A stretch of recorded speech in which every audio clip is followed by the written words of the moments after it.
Hello and welcome to Silver Wheel Tarot. Today I'm going to be doing another deep dive into the Celtic Cross video for you. I have actually concluded my deep dive study of the Celtic Cross, including the original version of it. And so today I am excited to be sharing the actual original version with you all. It is the one designed by Arthur Edward Waite, the ancient Celtic method of divination.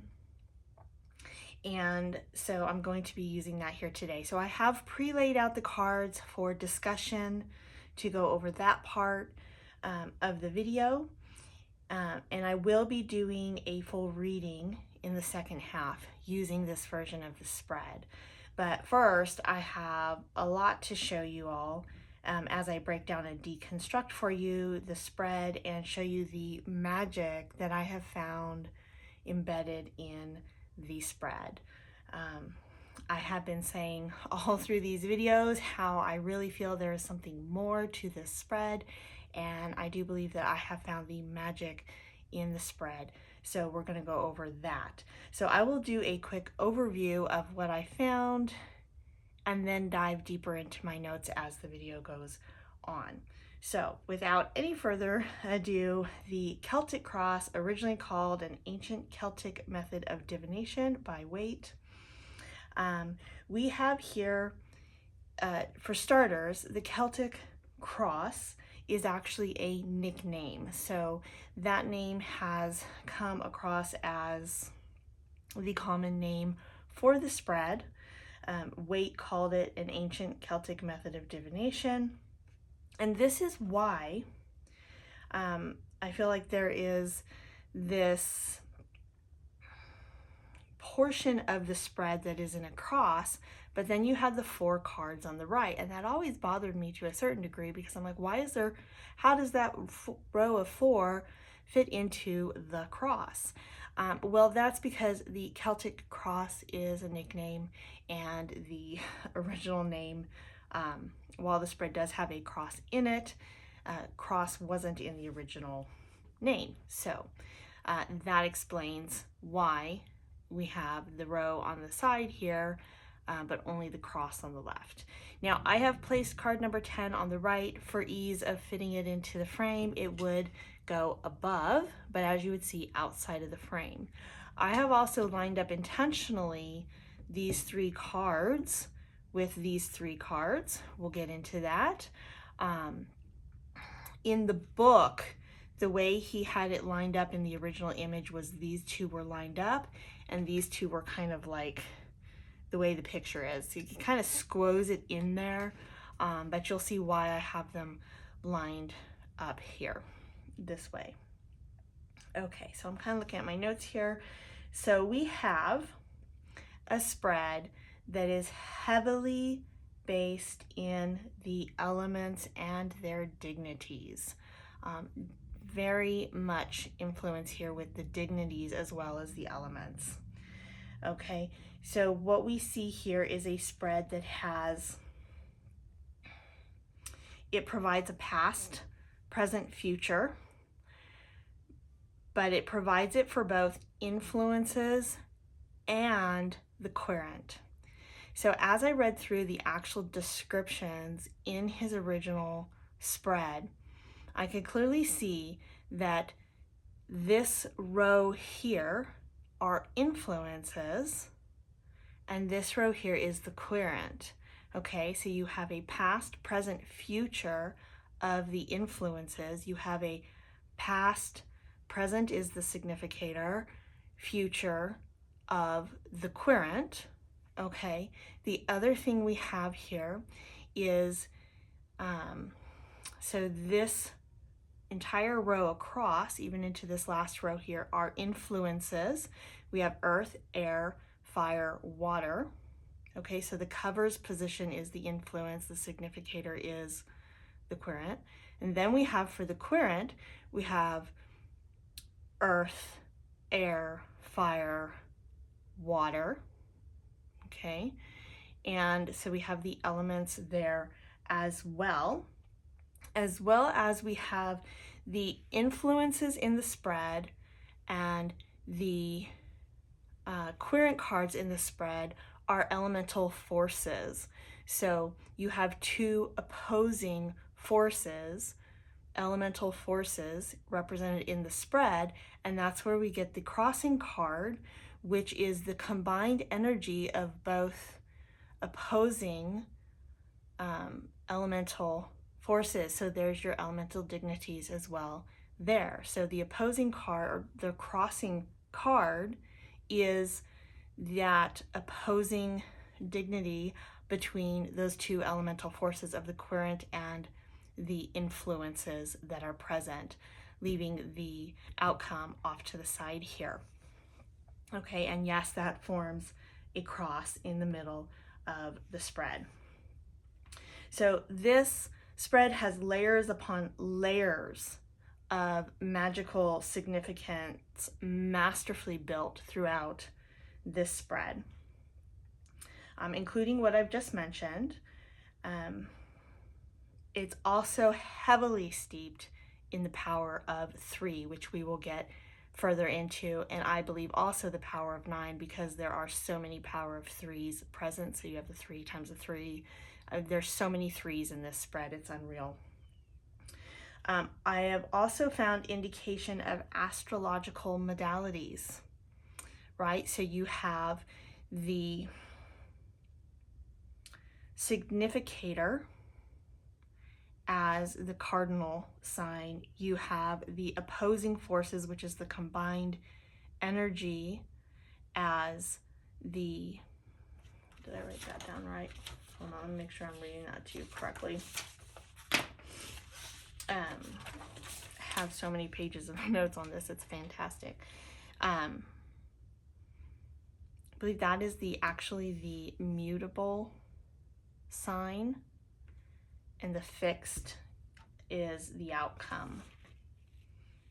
When I go deeper into my notes, we'll take a closer look at that. Okay, anyways, let me continue here. So, but between the significator, the opposing forces, and the outcome are the astrological modalities. Okay, and those are the cards that don't play into the other 8 cards that make the elements, the earth, air, fire, water for influences, and the earth, air, fire, water for the querent cards. Okay, so if you take that as well, you then have, as part of the powers of 3, you have all things that are commonly correspondences for tarot, which are the elements, the numbers in, or numerology in the powers of 3 and the powers of 9 here, which are magical as well, and then as well as the astrology by the addition of the modalities. So there's 3 as well. Okay, so we'll dive deeper into these as I'll go through my notes, but let's see, what else did I have noted here as, make sure I go through everything. Yes, okay, so for the role that the modalities play, I feel that this is the reason that this spread has been able to be reproduced in so many variations while still maintaining its core integrity, is because the opposing energies, the crossing energies here, are the combined of the 2 opposing forces that are present. It is mutable, okay, which is also why it is very important within his spread that he added the fact that the past and future of the influences can go on either side of the significator, and I'm just going to put this on top so you guys can see the direction it's facing, based on the direction the significator is facing, okay, because these are mutable energies here. So if the significator is facing to the right, then the past or the behind card goes behind the significator. If it's vice versa, right, if the significator was facing to the left, then the behind would go here. Now, the reason the spread still works across the board with so many different variations is because he clearly states that if the significator happens to be for like a subject matter or something, so you're not using a court card, and there either isn't a figure facing a direction, or they're not facing left or right, say they're facing forward or away, okay, then it clearly states to select ahead of time, okay? So because all other variations, it is decided ahead of time. It's decided if the card goes here. Very few put the behind or the past here, but some do. Then you've decided it ahead of time. So it kind of takes out of play the direction that the significator is facing, and it still maintains its mutability because the cover's card is the mutable card, and it is still present, and it is still the only card facing horizontal instead of vertical, right? So as you can see, if you take this out of the picture, these three querent cards are face up, and these influence cards for past, present, future are face up. The combined energy is sideways. Okay, so it maintains its mutability even with all the variations. Though I really quite like the knowing the mutability of it, and myself being a Sagittarius mutable sign, I like mutable energy. So I mean, I will probably read with that as well, because I'm going to start using this spread. It's just absolutely fantastic. It is now my favorite variation of the spread, the original variation or version. The others are all variations. Okay, so last, before going deep into the notes, I want to discuss the selection of significator. It's a topic that I have seen mentioned. There has been discussion about not really being able to fit in why Arthur Edward Waite has placed the male over the age 40 as a knight instead of a king. And what I have concluded here is that the selection of a court card for a significator for a person or a querent is solely based on opposing elemental dignities. This is an elemental spread with other magical correspondence and significant built into it as they apply to the tarot, the numbers, the astrology. But for in context, in his book, The Pictorial Key to the Tarot, he mentions it in context in the use of this spread. So I do not feel that he is trying to make any kind of comparison to a knight in this deck being equal to a king in a Golden Dawn deck or variations. It is solely for the purpose of this spread. He is using the elemental dignities of the court cards themselves to determine if a king, queen, knight, page is used. Okay, and it has nothing to do with the title, the position, or the status that the court card itself holds. And so then it is not being compared to other decks or other reading systems and so forth. So what we see is that fire and water being paired together as opposing masculine and feminine energies, he chose to use fire and water energies for male and female over the age of 40 plus. Then he used the air and earth opposing energies paired for the masculine feminine of younger than 40, so 39 and under. Okay, so I really truly feel that this is solely based on the dignities of the elements within the court cards, because regardless of whether you are using a Golden Dawn deck or a Thoth tarot or a Rider-Waite-Smith tarot, they all see the court card elements as king is our air, knights are fire, queens are wands, and the pages are earth. So very heavily influenced, based, foundational in the elements and their dignities, with a lot of other fun stuff added into it. Okay, so that is the main overall here. So let me just take a look, and I have my notes here. I have so many pages of notes as I was going through this version, and I just want to take a quick look here. And let's see. Well, let's just go ahead and take a look through here so I can kind of go a little bit more in depth into some of the things we have. So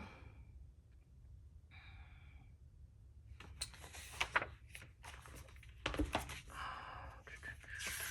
wanted to find, yes, okay, so how I came up with the influences versus the querent cards and those being opposing forces. So what I did is I wrote down the actual descriptions so that I could then also kind of highlight and see it. So the significator is the present position because it represents the person or matter about which the inquiry is made. It is the inquiry.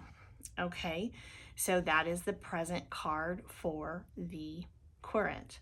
Then you have what covers it. You see he uses the word influence in covers. In the behind, he uses the word influence. In the before or the future, influence. The last card is the overall influence. He uses the word influence again, but he very clearly states that it is the influence of all of the previous cards, as opposed to in context, these other influence cards are the influences affecting the inquiry from the querent. Okay, but card number 10, when he says influence, very clearly states it is the influence of all the previous cards as they relate to the outcome of the reading. Okay, so influence in different context. Then we have for the elemental energies. So if this is past, present, future, then we have the card number 3 here is what crowns the querents. It's an aim or an ideal that has not yet been made actual. He basically says, without saying it, this is the future. It hasn't happened yet. Okay, in card number 6, place in front or the direction of the significator, and it is future. It is the influence that is coming into action and will operate in the near future. So it is the influence future, the querent future. It's definitely a thought, an idea, but it hasn't happened yet. Okay, then for the foundation or basis, card number 4, which has already been made his own. It's the past. Okay, current, past, present, future. Then we have for card number 5, behind is the influence that just passed or is now passing. This is past, present for the covers is the influence affecting the person or matter, the atmosphere. It is the present current atmosphere. So this is how we get past, present, future of the influences. Clearly says influence. Past, present, future of the querent. Very clearly querent cards. Okay, then we have the crosses, and it states the nature of obstacles, opposing forces. It says if favorable card, the opposing forces. So that's where we get the forces. It's the nature of these opposing forces of the influences versus the querent. Okay, opposing dignities there again. Okay. But it says that if it's favorable, the opposing forces will not be serious, or something good in itself will not be productive of good in connection. This card is the connection of the two forces. So his entire book, he was a very magical person. He's not coming straight out and telling you just like, I mean, this is the way that I would create a spell, layers upon layers upon layers of correspondence and significance. So when he created this spread, he did the very same thing. Okay, so then we have, based on the positions, we have, because this card, the past for the querent, is beneath and foundation, then that indicates the past positions are earth for me.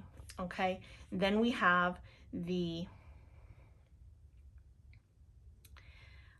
next position of air, which the significator card doesn't play a role in the elemental associations. So for air, we have, for the querent, we have card number 3, which is an aim or an ideal. It's mental. It is air. For the covers card, for the influence, it's an atmosphere. Again, atmospheric, it's air. Okay. Then elemental, we have fire. So fire for the influences. We have card 6, which is coming into action. It is an action card. It is a fire card. Then for fire for the querent, we have card number 7, which is its position or attitude in the circumstance. Okay, this presenting of personal fire, personal energy, personal power within the attitude of the circumstances. It's representing their attitude. It is their internal energy. So therefore it is fire. Okay. Now, water, which I love how this plays out, because so many people are like, how does that hopes and fears play into it? Well, you have influences and querent now, and it makes a lot more sense, because the water card for the influences is card number 8, which is the house, which states his environment and tendencies at work, which have effect on the matter. For instance, his position in life, the influence of immediate friends, and so forth. So this is the influence, again, the influence that his position in life, his friends, his family, his house, essentially the influences on him. That's a very emotional influence, right? The things you care about, how those things that you care about, your personal standing in life, your career, your family, your friends, these very emotional connections, how they influence you. So that is the water card for the influences. for the forces of the influence. Then we have the hopes and fears, and it just clearly states gives the querents hopes and fears. So if you have all the other influences and how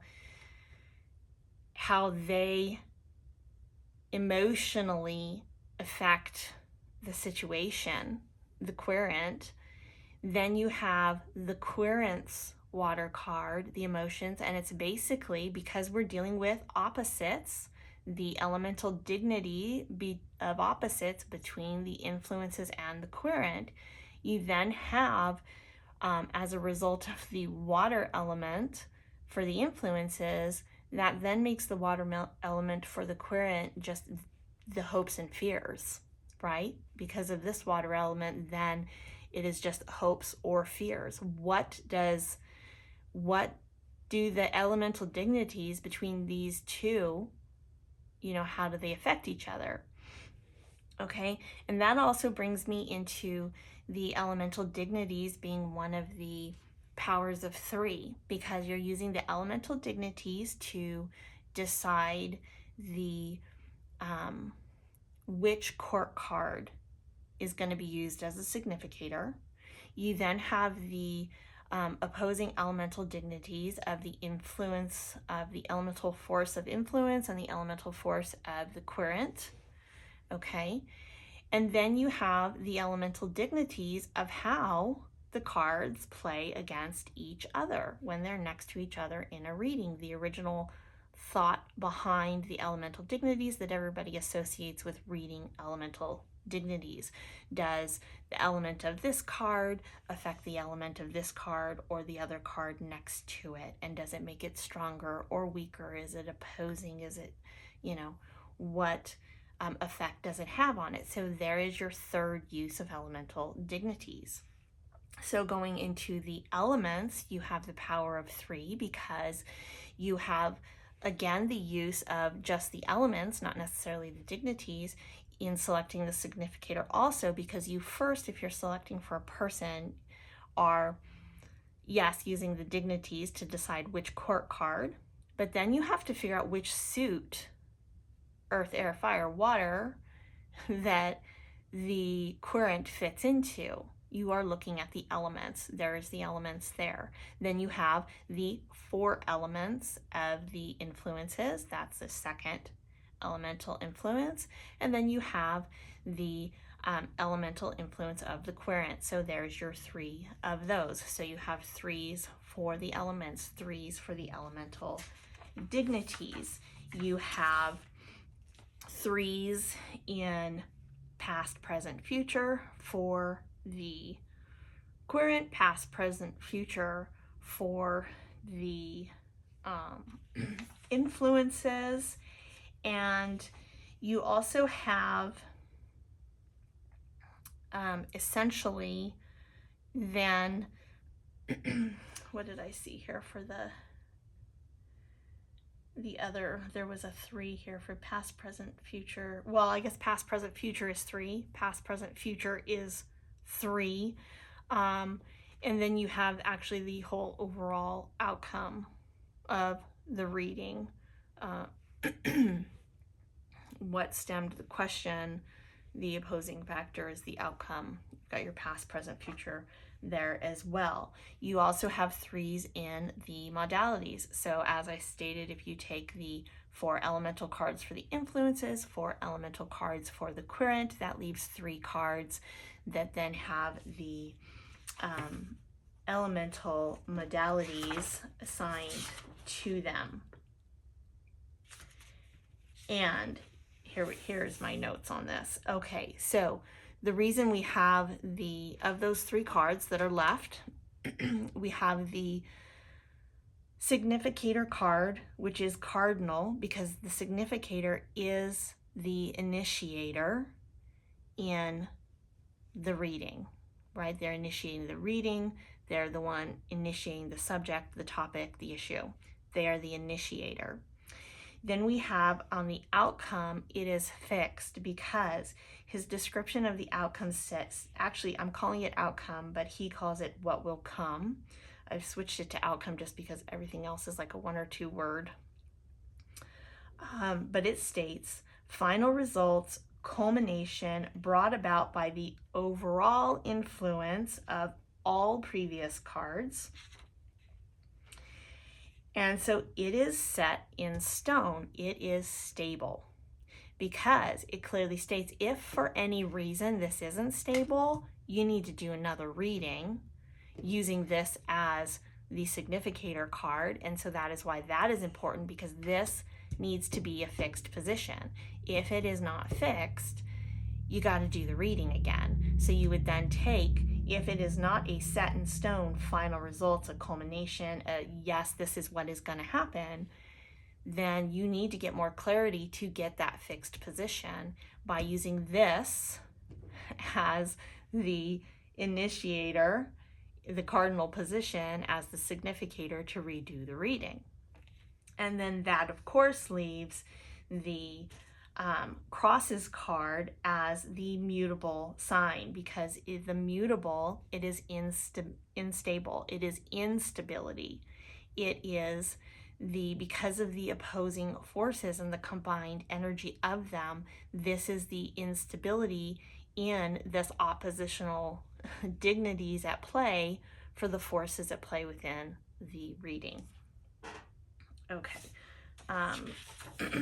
Threes. Let me go back. Let's see. And I already mentioned the other set of three is the elements, the numbers, and the astrology. Okay, so we have threes for the elements, threes for the dignities, threes for the past, present, future. We have threes for the modalities. We have threes all over the place. And so based on the number of threes, the power of three, that this is also foundational in, it also brings up to me a very strong sense of the power of 9. The 3 times 3 is 9. The 9, the powers of 9. Very powerful energies. Okay, so that brings us back to also the astrology. So I am not by any means, shape, or form an expert in astrology. I am definitely studying it because it helps a lot with readings. You certainly don't have to have it to do a tarot reading, but if you are reading tarot, you are using astrology also between, the elements and just everything.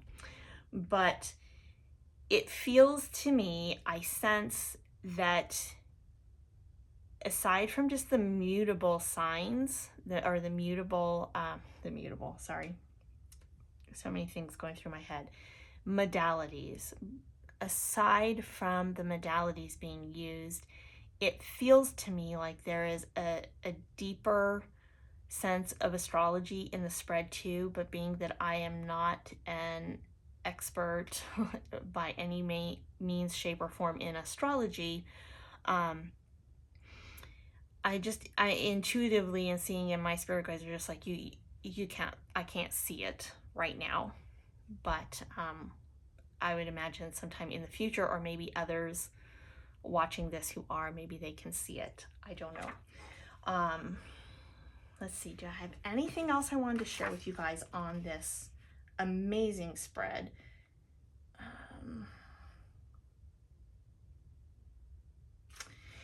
He does say, which is interesting, is to, you select the significator if you're not using a court card for a person. If it is a subject or a matter then at hand, then you are to use either the major arcana or the pip cards, the lesser cards, as he calls them. And so in this spread, the court cards are held specifically for representing people. If not the significator, then other people as well. So they could represent a person or the querent, but they are solely used for people in this spread. And he does explicitly state, again, here's the other three I was trying to think of, that the traditional way of shuffling and cutting a deck 3 times after you select the significator. So you shuffle, you cut it 3 times, and then from there, the significator originally gets placed face up.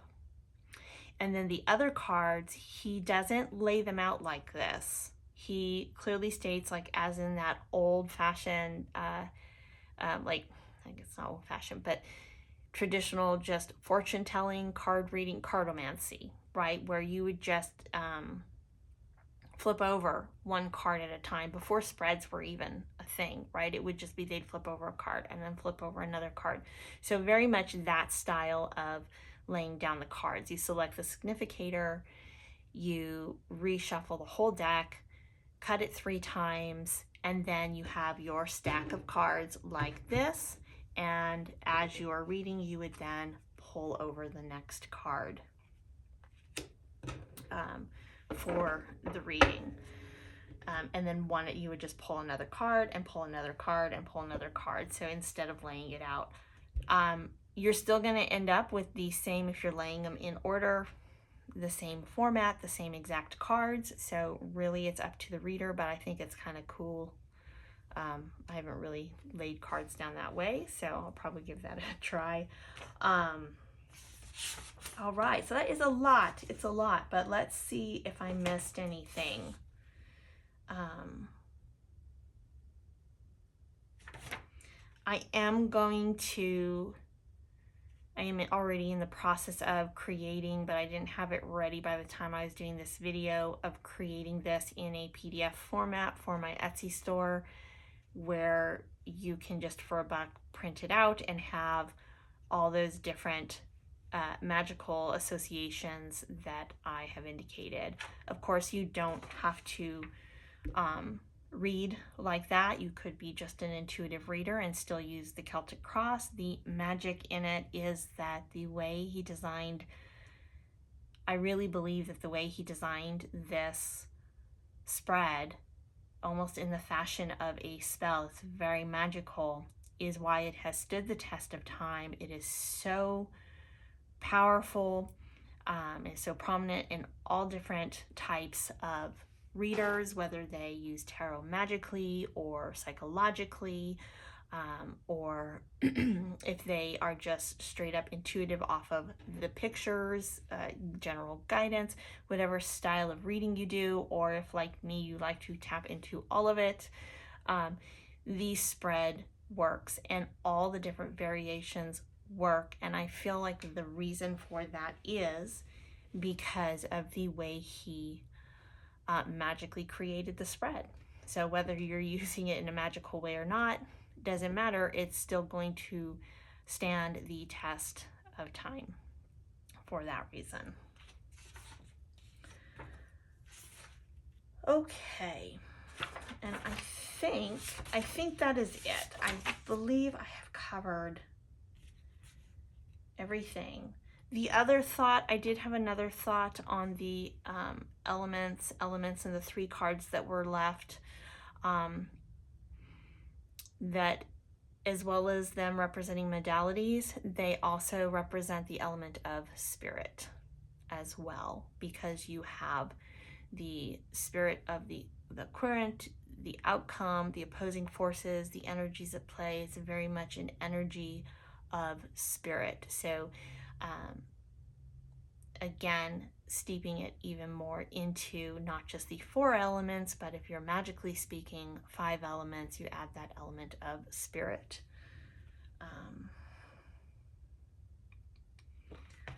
Want to see, I just want to make sure before I move on to the reading for you guys that I didn't miss anything. I really want to make sure I shared everything I found.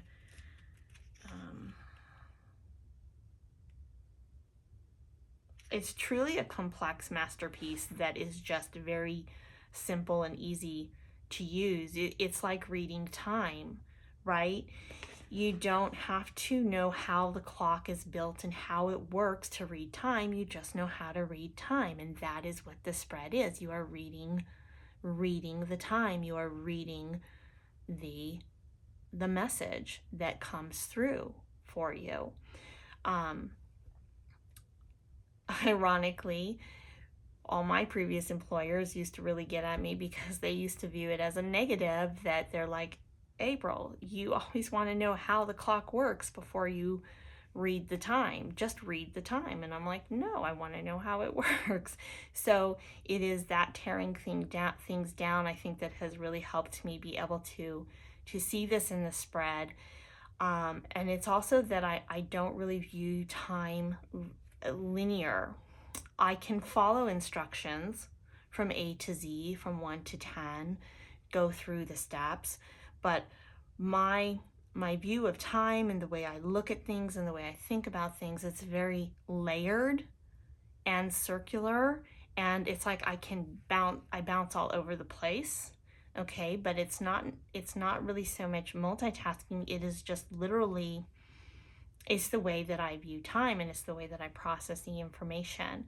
So then when I want to look at things in a linear motion, then I do things like create the tarot history timeline that I created for my Etsy store. I then have to go back and I piece it together. But when I'm piecing it together, I'm not going 1, 2, 3, 4. I'm like, oh, I'm doing this piece, and then I'm doing this piece, and I'm doing this piece. And then it's like they're happening all at once. And I feel like that is going on with this spread on a deeper inner mechanical time type energy. If you work with magic in that way at all, like I do, it's very multi-dimensional, and so it's really quite cool. So I throw that in there too. I really love that about it. And I think that is it. That's it. So let's move on to a reading. Let me pull these cards up. I didn't really shuffle them or anything. I just wanted to lay them out so I could point them out to you all. And let's see, we're already pretty far into this reading. So I think we're like 40 minutes in. So apologize, it's a long video, but we'll go out with a bang here. So I am going to start using this spread. I am going to be using this spread on my Etsy store. I'm going to start offering readings there if you're interested. I probably will only order or offer, should I say, a few at a time and see how it goes so that I don't overextend myself at first. And I'm going to be adding Celtic cross readings to my channel as well, and this is the spread that I'm going to be reading with. After just the connection I've made with the spread, the energies, the information, just really tapping into it on a spiritual level as well. There's no way that I could use any other version of this spread at this point. I mean, technically I could, but I just, at least right now in time, I don't see myself doing that. Okay, so we are going to find the significator. Because this is not for a single person, it is for the collective. I am going to use a major arcana card for the significator. If I can find it here.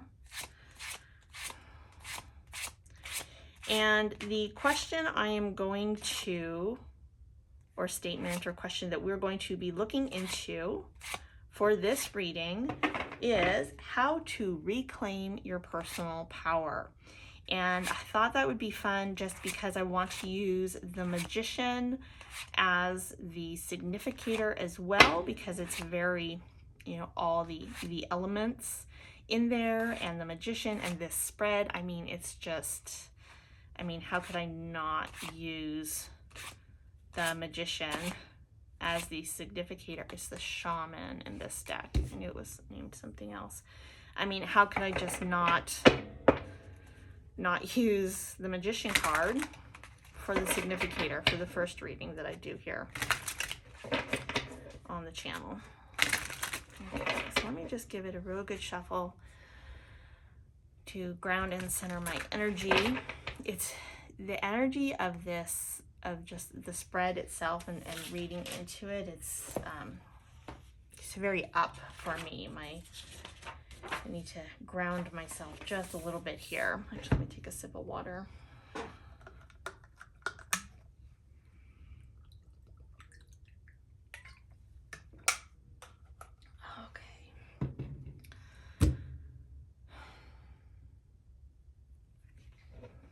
Okay, so we have the shaman or the magician for the significator. We are going to do the full Celtic cross reading for how to reclaim your personal power. And I will point out that as someone who's done a lot of work in that area, it's not like a one and done thing. You reclaim your personal power, because even once you've reclaimed it, it can be your entire life or in specific situations. Things happen, life changes, you get ungrounded in one area, you meet somebody new that affects your energy. There are many, many times where you may need to stop and ground yourself, center yourself, and just reclaim your energy, your power, the sense of who you are. So that is what we're reading here. Okay, so I'm going to I'm going to cut the deck 3 times. I believe there is an actual way of like laying it out and which card goes on top, and I just did not have a chance to research that. I usually split it in half and just take the middle one, but there's my kitty joining the video here. Anyways, so let's take a look here. So we have the magician here, how to reclaim your power. Let's take a look at what covers the current influences. Judgment.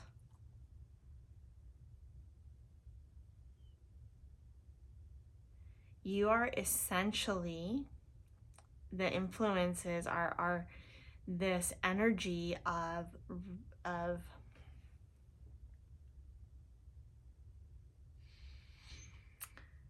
rebirth, in the sense of like a spiritual awakening. Okay, the influences that you are, the energies around, the influence on you is this awakening type energy. You are being reborn through a maybe a series of events that are this energy of awakening. Okay, sometimes awakenings can be like a rude awakening, it can be abrupt, it can be harsh, and sometimes not so much. It could be very empowering, but most of the time it's all of those things. So what is covering you at this time is that this awakening energy that is current. Okay, so with those energies present, the opposing forces or the nature of the obstacles, the conflict between your energy in the present, this magician energy, which is you embodying all the elements and all the forces, and going through a transformation here, clearly the energy of awakening. So what is opposing this energy is 3 of Wands. Okay. It's the uncertain future. You have this sense of knowing who you are through being, okay, I have all the tools I need. I have my earth, my air, my fire, my water. As a magician, I have all my tools and I know how to use them. And then the influence on you is like, okay, well, now you're going to go through a spiritual awakening, and here you go, right? This is happening. But so the opposing energy that comes in for you is this uncertainty, this looking to the future and not knowing, okay, well, how is this going to look? How is this going to turn out? There's almost a sense of the energies you're in, the state you're in, and the influences affecting you, bringing up a sense of fear and uncertainty. Now, for some of you, it may not be presenting as fear, but is certainly uncertainty. It is this feeling of a mystery, of not knowing how it's going to look, and that is the combined energies, and that is so opposing you in a way that it could hinder you if you are feeling frustrated and not knowing how to move forward.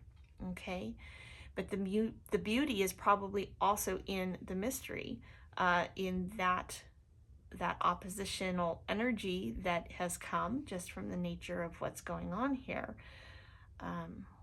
So I'm interested to see how that plays out further. That's beautiful. Okay, so for your crowns, what crowns you? This is your aim or your idea, essentially your future goal. Knight of Cups. Okay.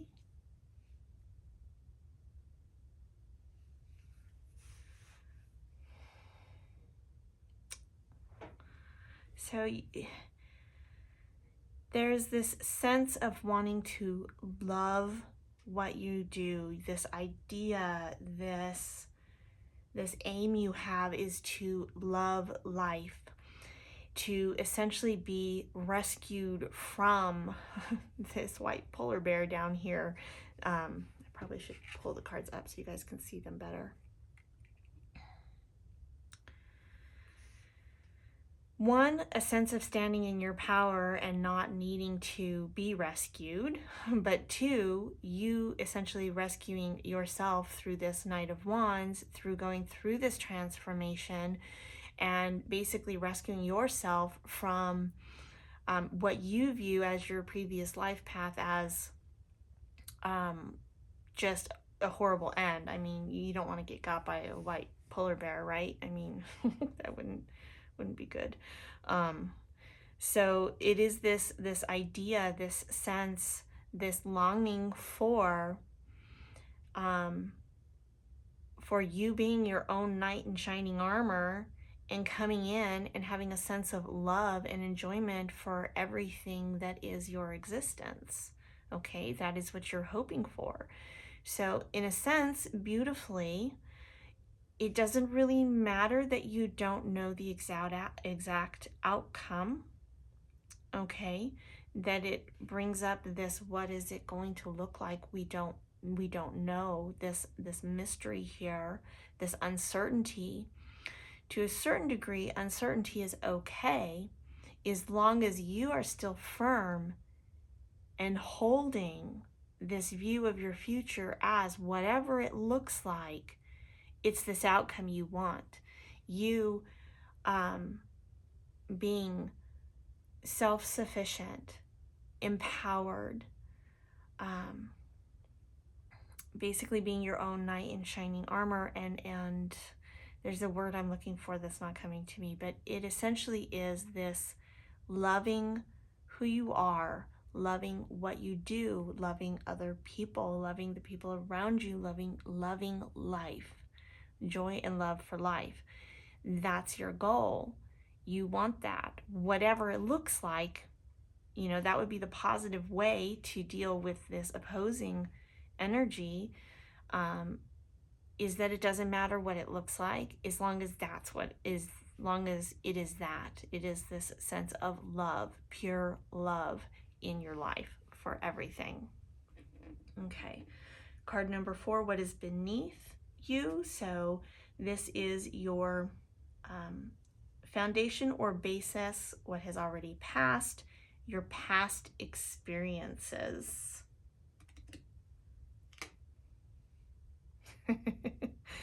Oh, okay. The World card,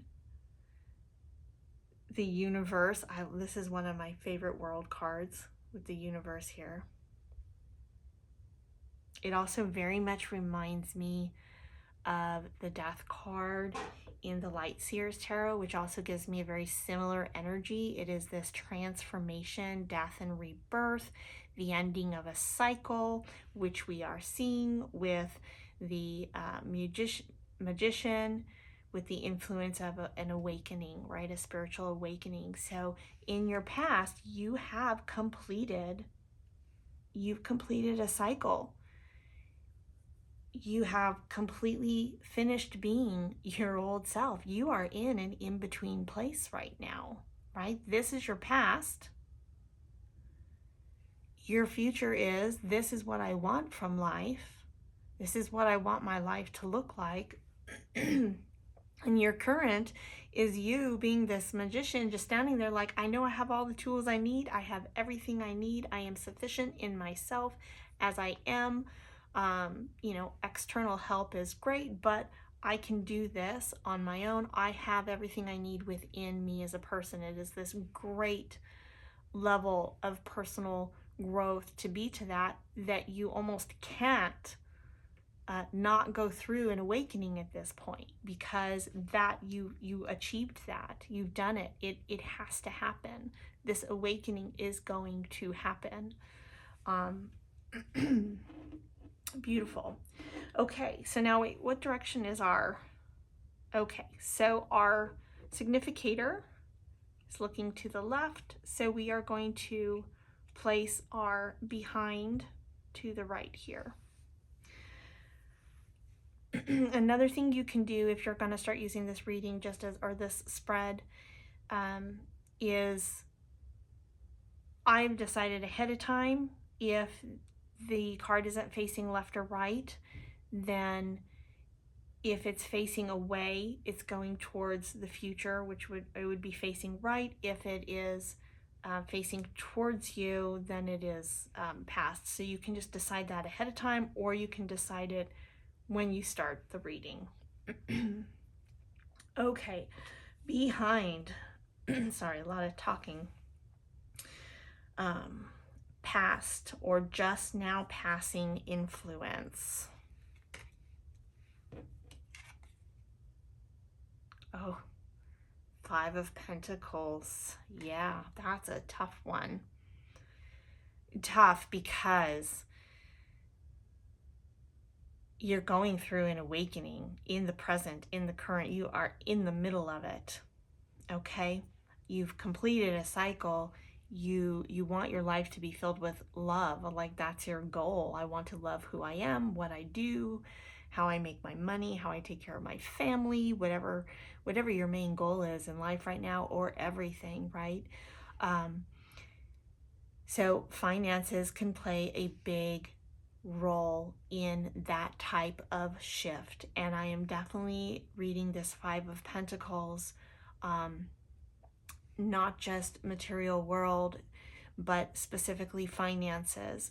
So anytime you make a shift like this that is big,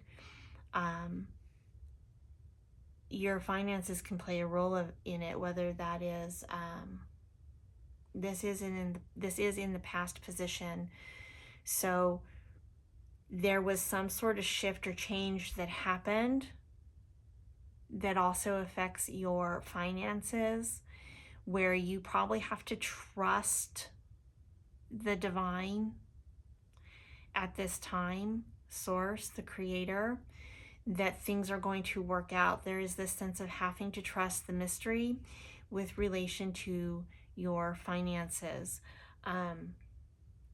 I'm not reading this necessarily as this influence being that you didn't have the finances you needed to make this change. No, it's a sense of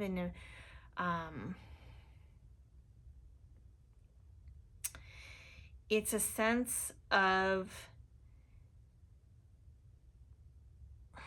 how do I explain it?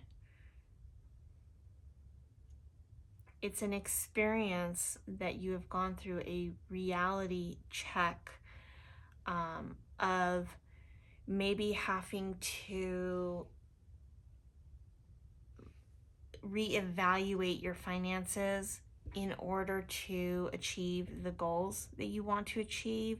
Maybe you have to really make sure that you have a structured plan and a structured budget, or maybe you have to cut back on, you know, buying subscription boxes, and you don't do that anymore, or spending money on going out to see sports or events, or cutting back on your grocery bills.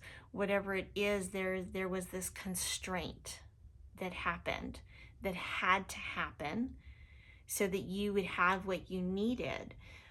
So I'm reading it as very intentional on your part. And as you can see, even though it's in the past position, these creatures are moving forward, okay? This is something that was necessary, that you needed to do. It's going to be a little different for everyone because it's a collective reading, but it was hard for you to do. It's in the past, but this influence of this restrained finances, or having to go back to a budget, or stop, you know, indulging in all the little things that you just enjoy, because there's a sense there too of having to cut back and restrain, which is hard because you almost then feel like you're taking a step back, when this future you're hoping for is having having all this love, loving what you do, but then you put this materialistic view on it, right? Of having to, okay, in order to have this life that I love, materialistically, I have to take away all these things that I love, whether it's the indulgences or the extra money you are spending on going out with friends, or the money you were just spending at the grocery store getting whatever you want, and you can't do that anymore, things like that. Okay, so it's intentional, and you knew you needed to make that sacrifice in order to make this happen. But it has this it's like this vice grip feeling is the energy I'm getting off this card. It's like a restraint, a very fierce, like just in a box kind of energy, a restraining energy. And you've gone through that. You've gone through it. You have gotten through the worst part of that.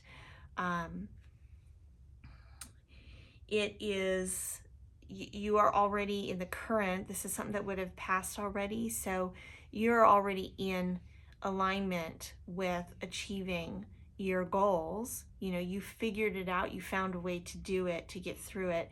And maybe your current new normal looks different than it used to, but you're situated in it now and you're good. But yeah, that's a very heavy energy to be dealing with in the past.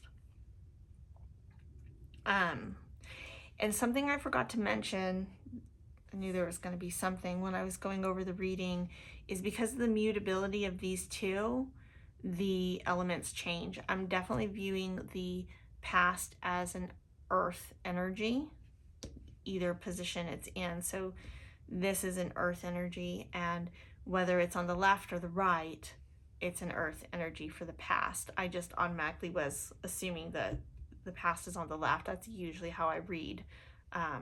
This is a new concept for me of flipping the cards based on the position that the significator is facing. So very earth, very buried energy. It is in the past. You have moved through it. It's also very dense. Okay, this dense matter that you have had to go through, that influence on you. Though as far as influences go, it's a very strengthening resolve energy that it brings to you in your current position. So it's actually really quite positive. It's one of those situations where you intentionally went through something tough that you knew you can do, and you decided to do it, and you did it anyways, and it was hard, and now you're stronger for it. So, you know, sometimes we got to make those choices for your betterment. Okay, so before, the near future, or just coming into action, and this is influences.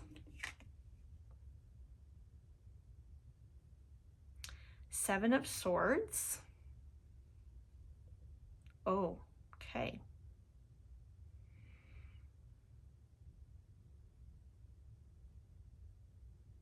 This is an energy of, this is not the querent, this is not you, this is the influence, but it is this sense or this energy of taking back what is yours. So oftentimes the Seven of Swords is like a conflict card. Sometimes it can be seen in a positive or a negative light. In this sense, it is this energy of you taking back what is yours.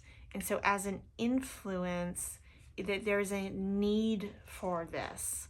It is a need for taking back, reclaiming your power, pulling your energy back into you. And this is just now either starting to happen right now or it's going to happen in the near future.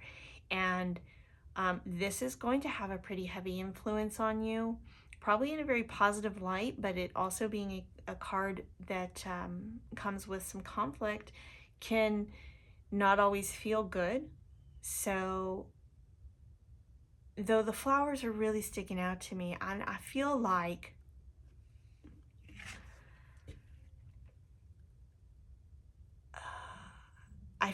this is like, see this larger dragon? It's you. And this smaller dragon is trying to take his bone away, okay? But you've gotten 5 of, like in a video game, right? It's up in the upper corner of the screen. You have gained 5 of your swords and you still need to gain 2 more. You know, so this action of reclaiming your power, this, which this is also a fire position, it's very, very much you, the influence it has on you of you reclaiming your power, and that influence is you realizing that you have more power than you think as you start to bring back your power to you. You now are on the, you know, on the opposite side here. In the near future, you have 5 of the 7 swords. Okay, you're going to eventually have all 7 of your swords, but in the near future, you're on the opposite side, where right now you might be right in the middle of the process of the awakening, of reclaiming that power that is yours. Okay, in the past, you may have only had, say, 2 swords where, you know, you had expended your energy in other places and your power, and everybody else had your power instead of you, right? Or you didn't claim your power. Maybe you let people walk all over you. Maybe you let people gaslight you, tell you you weren't as good as you were when you knew you were, and then you start to believe that you're not, and you know that's essentially, you know, gaslighting. That's that past position is that sense of, you know, only having 2 of your swords.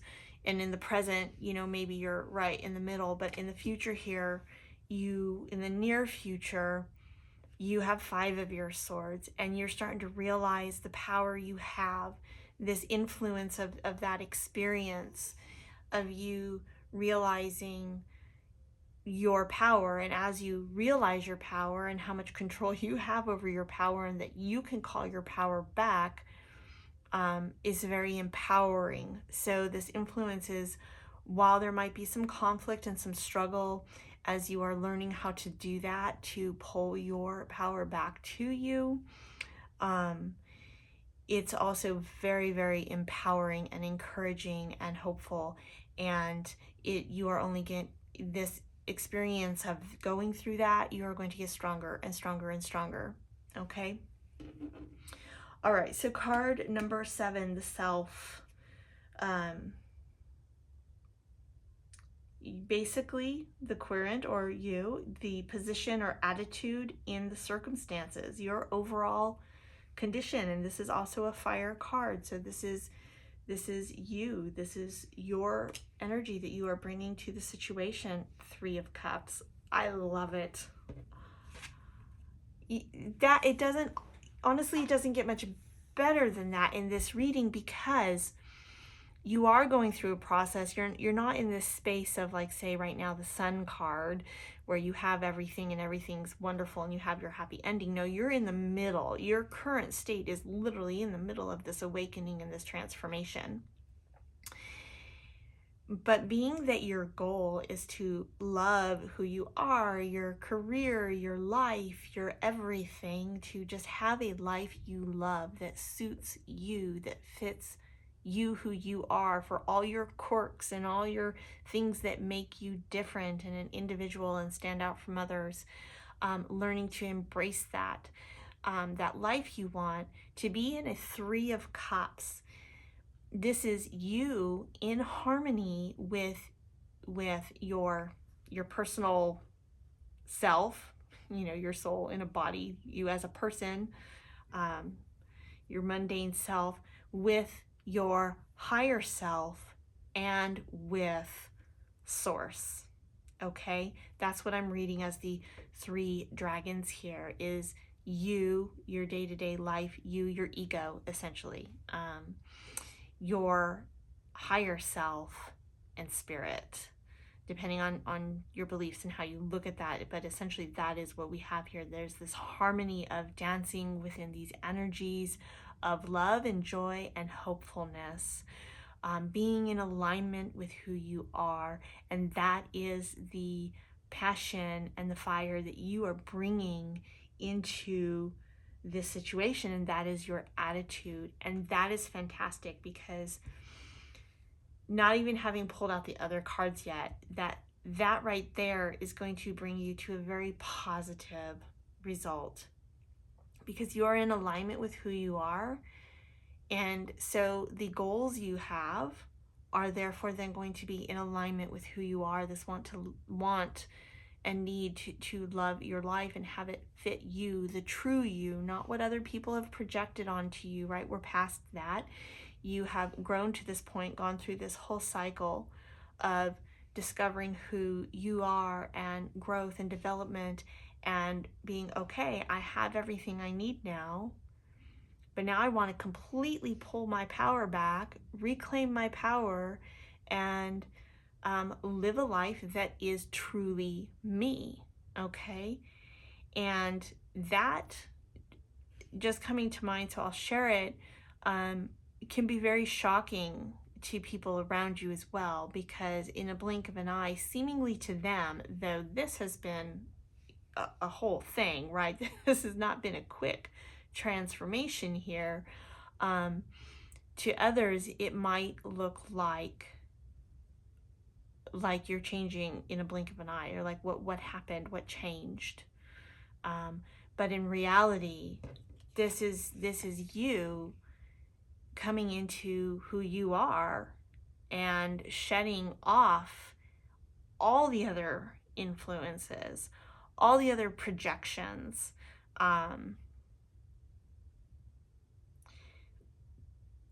being in alignment with yourself, your higher self, and source. It's a beautiful thing.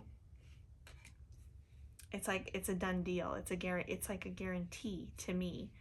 It's like a guarantee that things are going to work out, right? And I feel that you also sense that and feel that and know it. Like, it's just, regardless of what it might look like in these other influences present, of these energies that you're dealing with in life in order to get to where you're going, regardless of what it looks like or feels like, because you're in alignment with yourself, and that's what you're bringing to the table. You're like, yeah, I don't know, it looks stormy out there, but so what? I know where I'm going, and I'm gonna get there. You are in alignment. Okay, house. This is the influence from your environment, the characteristics, the predispositions, the overall effect, those things, the environment and your circumstances that have an overall effect on you. So the influences of your status in life, your career, your family, your friends. Four of Cups. I'll show it to you guys. Sorry.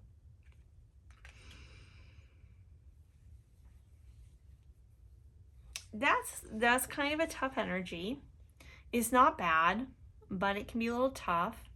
Again, it kind of goes hand in hand with the energy that I was tapping into a little bit as I was reading this card, is in that the people around you may not understand the changes you're going through, but they might be able to see it.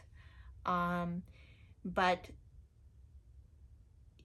essentially, this being the external influences on you of your life, like the things important to you, right? You want a life you love and the things that are important to you. But essentially what I'm getting is these external influences that are most important to you and influence that have the biggest potential for influencing you. Though, being that we're reading about reclaiming your personal power, I don't feel like you're actually really letting anybody get to you for more than like a really short period of time, moments, minutes, 30 minutes, an hour, and then you've already worked through it and you're over it. Because you're in the process of learning how to regain and take back your power. So there might be a little give and take there. But essentially what I'm seeing is that regardless of what it is for you, your career, your family, your friends,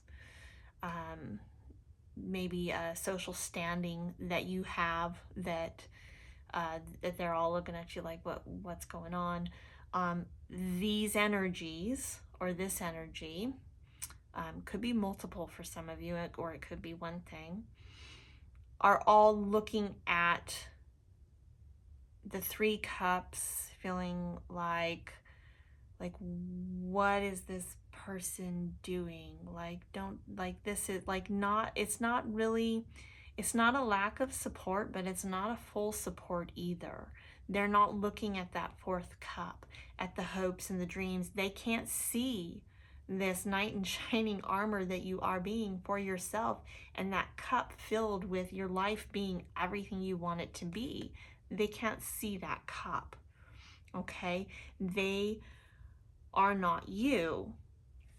So the influence that brings to you,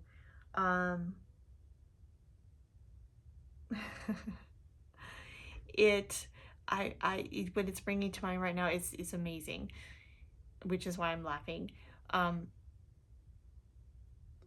They can't see you in alignment with your soul and your higher self. They can't see the vision that you're holding, that you know you're gonna get to. And while these external circumstances are probably being supportive of you, but there's doubt. There's this sense of, oh man, like, how is this gonna work out? You know, they can't see that fourth cup. They're not looking at it. They can't see it because the cup is in your mind. So they literally can't see it. If you haven't shared it with them, you can't see it. They can't see it. And you probably aren't sharing it with them if you're smart in a certain degree, because what happens is you're in the process of reclaiming your power. So when you are reclaiming power, it's important not to share everything with everyone until you accomplish certain tasks. The reason is, when you're in the process of reclaiming power, you don't have 100% of your power, okay? Which means the influences around you have some power. But in order to reach your goal, to completely reclaim your power and have this future life that you're looking for, in a way, you need to have a lack of these influences. And in order to stay strong in who you are and not to feel like you're constantly being beat down, right? To keep that sense of being lifted up and encouraged and hopeful, you've got to keep that image in your mind. You've got to keep that that vision. And if you have external influences that maybe if you shared your vision, they would say, oh, that's a bad idea. You don't want that energy. You can't have that energy. You don't want that influence. So it's actually a really good thing. This card shows me that, yes, you are supported, you're loved, you're cared for. People have your best interest in heart. But the fact that they can't see that fourth cup tells me that while they are supportive, they don't have 100% of the story. So emotionally, they can't be 100% in, but you really don't, it's not really something that you need right now because one, you're reclaiming your power. You're learning how to be enough for you as you. You have everything you need inside of you. Yes, external emotional support is wonderful, but in order to reclaim your power, you know that you have to be enough for yourself within yourself. And so for that reason, you are keeping that image of that cup, that destination in your mind, and so they can't see it, okay? Because you run a risk of sharing that fourth cup emotionally and then having possibly you could have heavy positive influence, but you could possibly, more likely because of the types of changes you're making, are what to others would probably look as pretty drastic and like, oh my gosh, what are they thinking?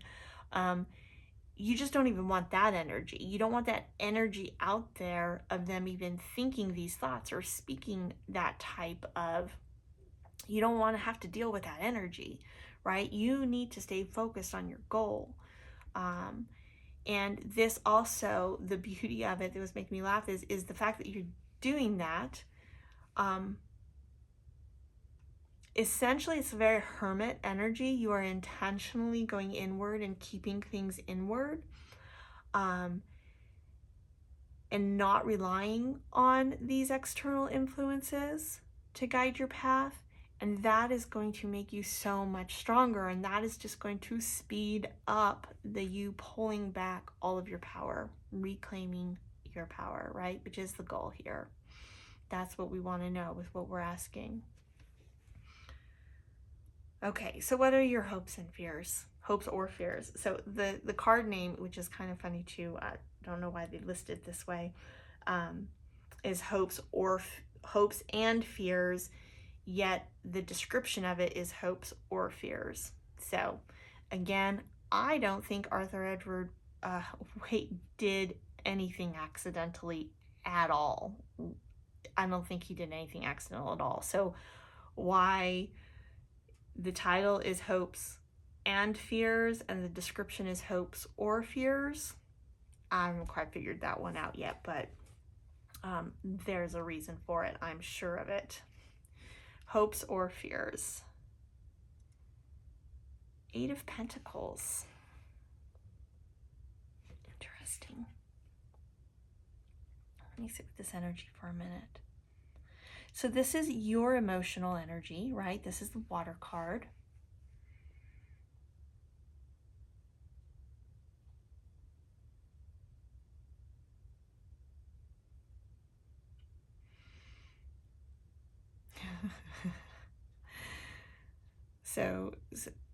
So I'm getting this sense of, again, that play on the hopes and fears, hopes or fears. It's actually playing out in this card for me here.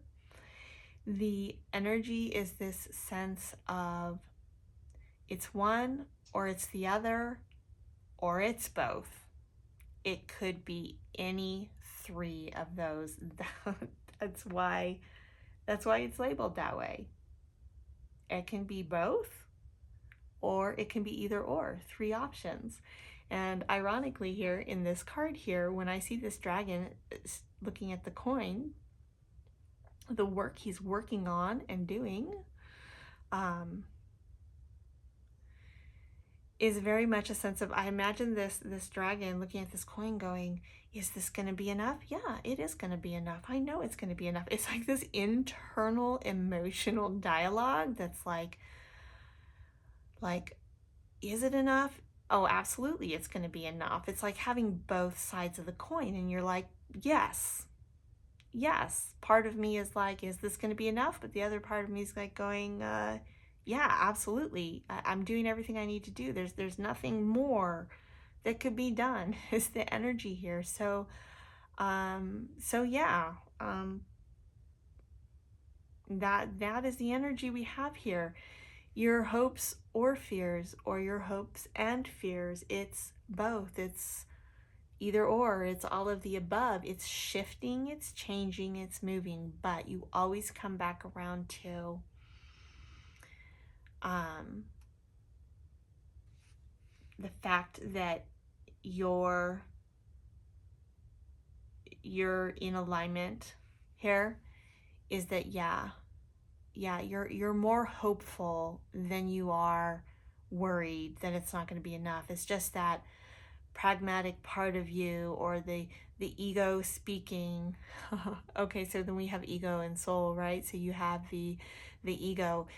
Oh, is this really going to be enough? And then your soul, absolutely, of course it's going to be enough. And then you have the combined energies of it is both, because you are both, right?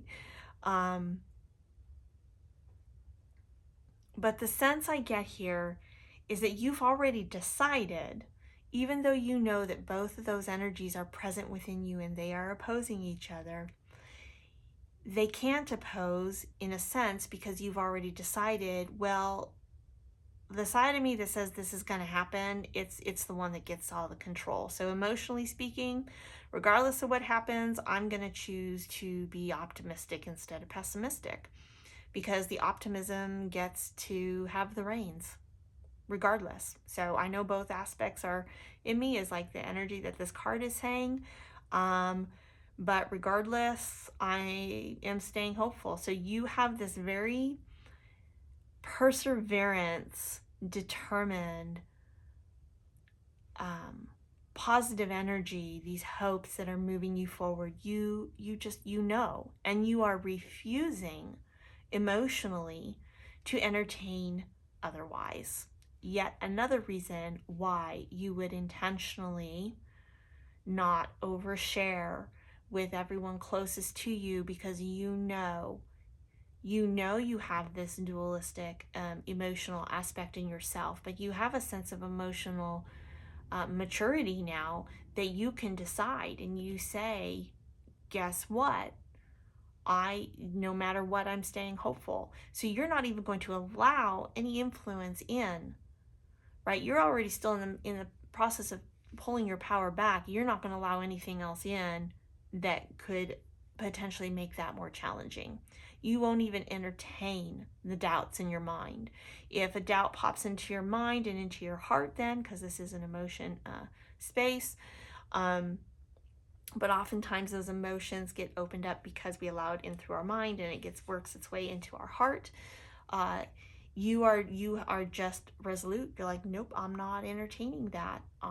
You are staying positive no matter what. That's beautiful. Again, very, very positive cards. And even the influences that bring this oppositional energy of this, oh, how is not knowing how it's going to work out. You very much are choosing to work with these energies, these influences, in a way that actually makes you stronger, encourages you, and makes you know that you are enough. I mean, it's just beautiful. And this, like, oh yeah, I'm going through this experience, let's go. So you are allowing these influences, which bring this sense of opposition in a way that it really makes you stand your ground within yourself and who you are, in order to reclaim your power. You are really keeping it all in a very positive energy. Very beautiful, very powerful. Okay, outcome. I've been waiting for this one here. It's a beautiful reading. what will come, the final results, the culmination brought about by the overall influence of all of these cards, what we were just talking about. I love it. Wheel of Fortune. Oh, and you know, this is such a positive card. The Wheel of Fortune is not always positive because it can represent the ups and downs of life. You're going through these cycles, but with how positive all of this is, without a doubt, this is very fortunate. This is you receiving the fortune of everything you've been through, all your experiences in life, the culmination of that. There's no way it couldn't be fortunate. The progress you've made, the growth you've achieved, the path you're on, the alignment you are in, the positive attitude, regardless of the challenges, you are looking at every challenge here as an opportunity for growth. It's a very growth mindset that you have. So it is every single card in this reading is positive, even the challenging ones, even these energies that are meant to be challenging to help you grow. Not only are they positive, but you are also reinforcing that positivity in the way that you're looking at them. And so how could you not have this Wheel of Fortune? It is beautiful. It is everything you've hoped for. The outcome is assured. It is true. You are going to have your happily ever after. You are going to have this life that you love where you have reclaimed all of your power and you are going to stand in it. And it is a very beautiful, very blessed thing. Well, I absolutely love that. What do you guys think? I would love to know down in the comments. This was such a powerful reading. This is such a powerful spread. I think some of the next videos I do on my channel are probably going to be just this spread. For the last couple of weeks, I've been working on some other things, yard work and stuff like that, that's taken a lot of time.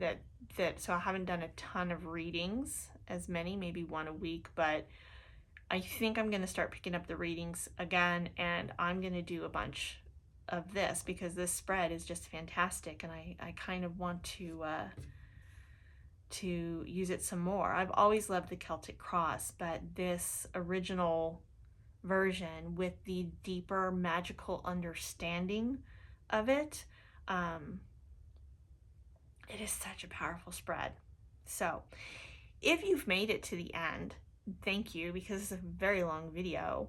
But if you have, put a comment what topic or subject you would like me to do a reading on with this version of the Celtic Cross, because I'm going to do that. I'm going to do some upcoming videos.